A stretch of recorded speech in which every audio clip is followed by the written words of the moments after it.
Tonight on Reporting Scotland, the Scottish Government declares a national housing emergency. MSPs confirm the announcement as thousands struggle to find adequate accommodation. Living in the conditions where the doors are narrow, where the toilet is not accessible enough, makes me wonder what sin I committed to be left in these circumstances. Also on tonight's programme. It's never been better. I've got support in my life, I've got connection, I've got my friends that I've never had before. I don't feel alone anymore. The right to recovery. The Scottish Conservatives publish a bill to help addicts access treatment. We speak to those impacted by addiction. The number of nurses quitting the NHS in Scotland hits an 11-year high. Nearly 5,000 left the profession in the past year. Coming up in the sport, I'm live from Rugby Park, where Celtic could clinch what would be a 12th league title in the last 13 seasons. And Gudrun Ure, the Scottish star of the much-loved children's TV series Supergran, has died aged 98. We'll take a look back at her life. Hello, I'm Laura Miller. Welcome to Wednesday's programme.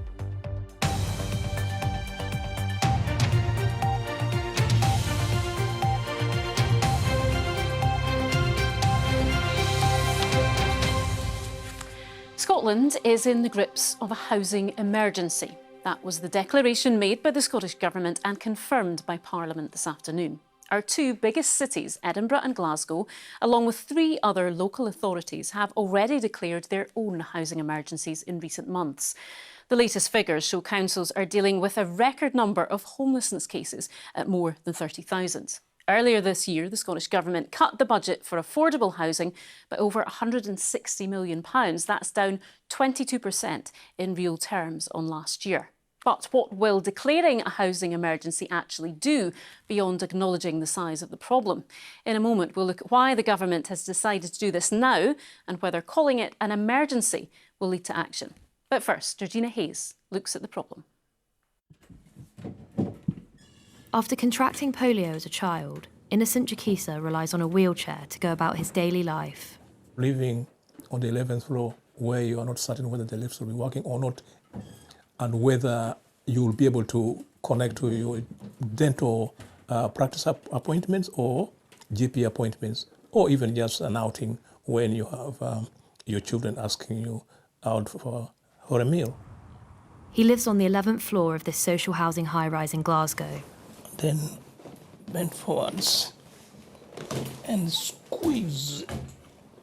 Essential tasks are a struggle. I've lived in this flat for the last 15 years, living in the conditions where the doors are narrow, where the corridors are narrow, where the toilet is not accessible enough, and to be left in such an environment makes me wonder what sin I committed to be left in these circumstances. Innocent says he's been asking to move for over a decade, but there's no other suitable homes available, and his situation isn't unique. Scotland has now declared a national housing emergency, with campaigners warning of a severe social housing shortage at its root.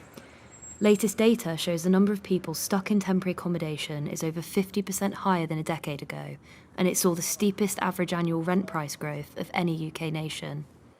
By declaring a housing emergency, the Scottish Government is formally recognising the current system isn't working, but it doesn't place any obligations on them to act. Campaigners say words must turn into action. How do we go faster in driving up the supply of social homes? That could be about buying homes from the market as well as building them. But we also need to see Scottish Government fully fund local authority homelessness services, because half of the country now lives in an area where their local homelessness service is failing. So we need to do better. We need to use today as a starting point to drive real and lasting change. Industry experts say historic underinvestment in house building has fueled the problem. Supply has not responded to that rise in demand, so supply has actually dropped back over the last few decades. We should be building at around about 25 to 27,000 new houses per year, but we've only done that a handful of times in the last 50 years. It's just a nightmare, so challenging to live a normal life. Today's declaration is an acknowledgement of an emergency. but the Scottish Government has yet to reveal its plans on how to tackle it. Georgina Hayes, reporting Scotland. Well, as we said, that national housing emergency was announced in Parliament earlier. Let's get the thoughts of our political correspondent, Lindsay Bewes, who is at Holyrood for us tonight. Lindsay, first of all, why the announcement now? Well, it's a political acknowledgement of the major challenges that face this sector. Those challenges, as you heard in Georgina's report there, have been mounting for some considerable time. And look, 6 months ago, Labour brought the same motion to the Parliament to declare a housing emergency. At the time, the SNP was in power in a majority government with the Greens. They did not back that position at the time. They were facing a potential defeat in the chamber this afternoon, and some have accused them of changing their minds in order to avoid that defeat. But look, since working in a minority administration, SNP ministers have been saying they want to build consensus with other parties. I think there was an attempt at that today, but they were accused of political opportunism and failing to acknowledge their role in this crisis.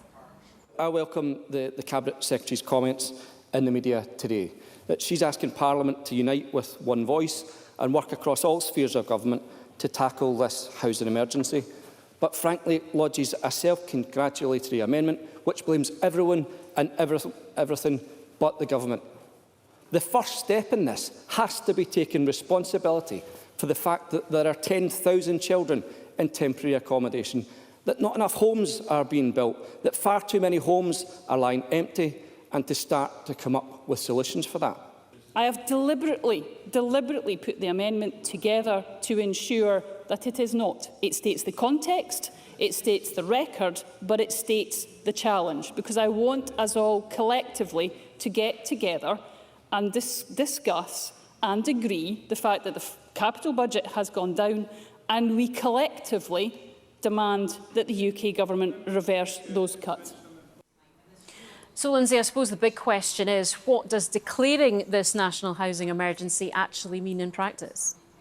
Well, it doesn't really have a practical impact as such. It doesn't automatically mean more funding or new policies, but certainly ministers are going to be under greater pressure on this area to deliver. Now, they have blamed the UK government for funding cuts. UK ministers say Scotland gets more cash than other parts of the UK, and Scottish ministers' political opponents have blamed them for passing on cuts to an even greater extent on the affordable housing budget, and have now called for that to be reversed. Now, ministers say they're going to look at a range of interventions. Will that make a difference? Well, look, Nicola Sturgeon declared a climate emergency back in 2019, and ministers have faced criticism for their response to that. Some people have said that was inadequate. So there's going to be a lot of scrutiny now of what they can do when it comes to this issue of housing to make those big changes. OK, Lindsay at Holyrood, thank you. People struggling with drug and alcohol use could be given the legal right to treatment. The Scottish Conservatives are presenting their Right to Addiction Recovery Bill today in the hope it will save lives. Scotland has the highest rate of drug-related deaths in Europe. The government says it has given record levels of funding to services and will look at the detail of the bill. Our social affairs correspondent Lucy Adams has been speaking to those affected by addiction.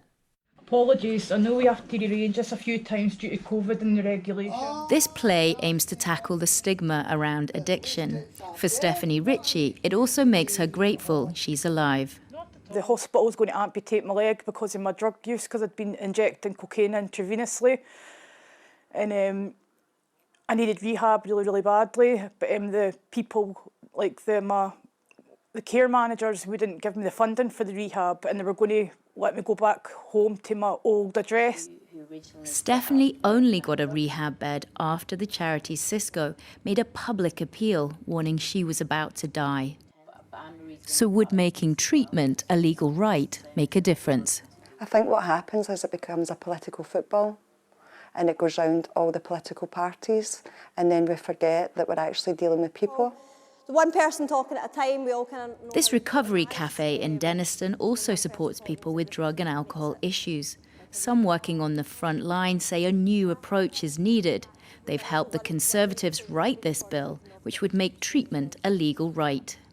treatment system currently maintains and tries to stabilise addiction. It tries inherently to control and manage a condition that is ultimately uncontrollable and unmanageable, whereas services that help people get freedom from dependency actually help people get well. The bill sets out a right to treatment, including residential rehabilitation, within 3 weeks of it being prescribed. It says care can't be refused because of cost, and ministers must report to Parliament yearly on the numbers receiving treatment and those still waiting. We know there are people who want this support, who need this support, but can't get it. And by enshrining it in law, it gives them more power themselves to get the support that they need, but it also places an obligation on the government, on health boards, on others. We'll just kind of touch it and see where there's a pulse now and where there's quite a good vein. With equipment like this, support workers help drug users to inject more safely. The team travels around areas of Glasgow with the highest rates of drug deaths in this harm reduction van. Some argue more funding is needed for services like this, rather than more laws. We know that there's high levels of alcohol and drug-related deaths and harms. So for me, I think we need to start by resourcing these and then having other parts so that people can move on as well. We don't want people just to reduce the harm and then not be able to move on.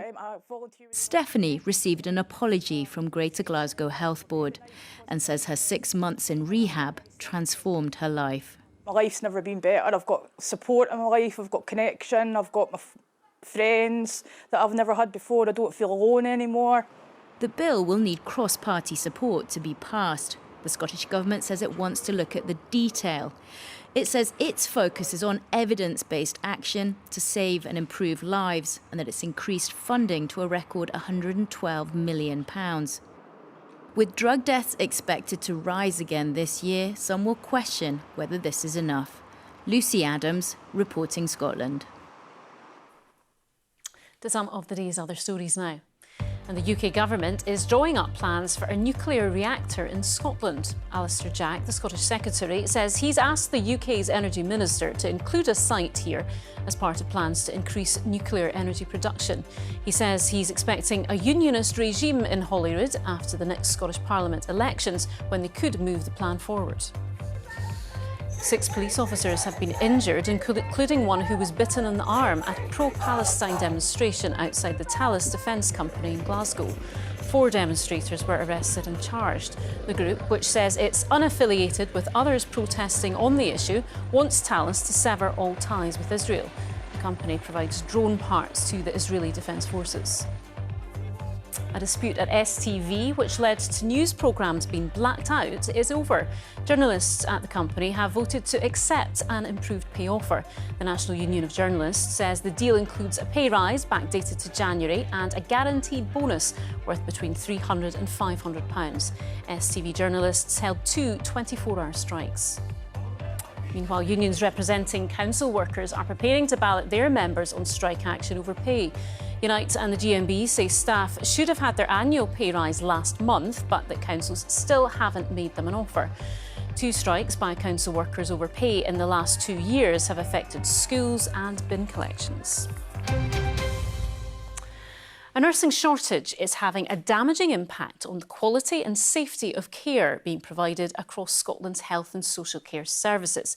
That's according to a report by the Royal College of Nursing. The union is calling on the Scottish Government to create a plan to keep nurses in the profession, after figures suggest an increasing number of them are leaving. Ben Phillip reports. Look, John. Paul and Jemery are nursing students in Aberdeen. They're preparing for working life and are aware it's not going to be easy. As a nursing student, a lot of the nursing students will join as bank and do healthcare support work in the hospital throughout your degree. So you do see a lot of stuff that is going on, and you know, you can get burnt out pretty easily. Shifts are long, especially they're very demanding, not just physically but emotionally. At the end of last year, there were 63,500 nurses in Scotland. This was an increase, but vacancies remain higher than before the pandemic. And there are fears for the future too. Just 3,500 people were enrolled in nursing courses at Scottish universities last year. That's 430 fewer than the year before. The RCN report says the situation is not unique to Scotland, but argues it's not sustainable. Pay, increasing workloads and being unable to provide care to the level required is resulting in nurses leaving the profession. Nearly 5,000 left in the year to March 2023. Lindsay left her nursing career a few years ago. I want to be able to go to my work and come home and not feel absolutely drained after a day's work.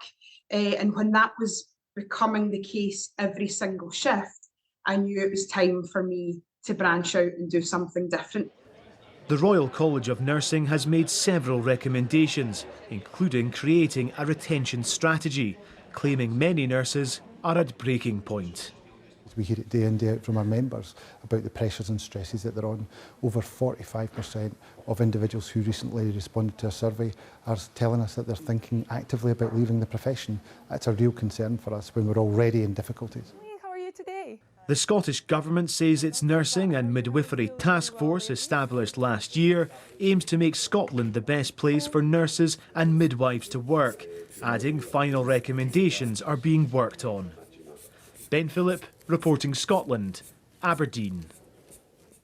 Tonight's main news again. The Scottish Government announces a nationwide housing emergency as opposition leaders demand action as well as words. And coming up in the sport, I'm live from Rugby Park, where Celtic could clinch what would be a 12th league title in the last 13 seasons.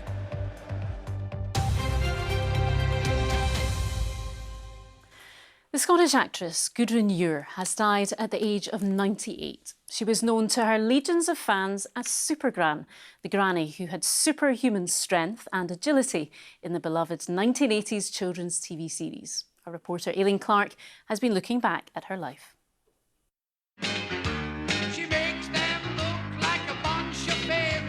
A theme tune sung by Billy Connolly set the tone for a very special Scottish granny, taking children in the 80s on huge adventures. I'm on my way! Supergran will save the day! And the secret to her superpowers? That ray that hit me right at the beginning. Oh, yeah. You see, and that's why nobody else can do it, because that magic ray hit me, and so I've got these magic powers. Long before donning Granny Smith's gear, Gudrun Ure from Milton of Campsie had carved quite the career on the stage, on television and in film. She acted alongside big stars like Orson Welles and Dirk Bogarde. Find out where he is. Fast forward to the 1990s and she was the feisty matriarch in The Crow Road. Her young co-stars in awe of her superhero past. Like most kids growing up in the early 80s, Supergran was such a big part of so many kids' lives, not only in Scotland but all around the world. And when I heard she was going to be playing Margot in The Crow Road, I was more than a little bit starstruck.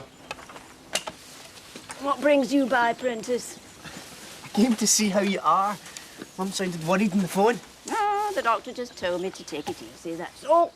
I remember it was one of the first scenes in the show, and we had to climb this massive tree. And I remember us being really lovely and up for it, and yeah, a real trooper and a fantastic matriarch for the McCone family, and she will be sadly missed. 5 years ago, aged 93, Gudrun reflected on her career and the role which brought global acclaim. I was blessed by the fact that it was a children's programme, and the children were absolutely lovely. They really, really were lovely. And I didn't mean thousands of them, I suppose. There were an awful lot of children. They were wonderful. Some lovely memories there, remembering Gudrun Ure, who's died at the age of 98. Well, we are heading to a rather noisy Rugby Park for the sport tonight. Lewis is there. Lewis, it could be a party atmosphere there for Celtic fans tonight. It certainly could, Laura. Yes, good evening from Kilmarnock's Rugby Park, where Celtic could clinch the Scottish Premiership title tonight. It will be their third in a row, their 12th in the last 13 seasons, and with a 3-point lead at the top of the table. They know that a point would be enough to get the job done tonight. For Kilmarnock, though, well, they'll be here to spoil the party, won't they? They are trying to play out the end of their season. They are already solidified in 4th, but they will be trying to maintain a very impressive run of form. Get this, they have only lost 3 league games in the last 5 months, and all 3 of those have come at the hands of Rangers, so it will certainly not be an easy task at all tonight. And ahead of kick-off, I went out to gauge the mood of some of the supporters.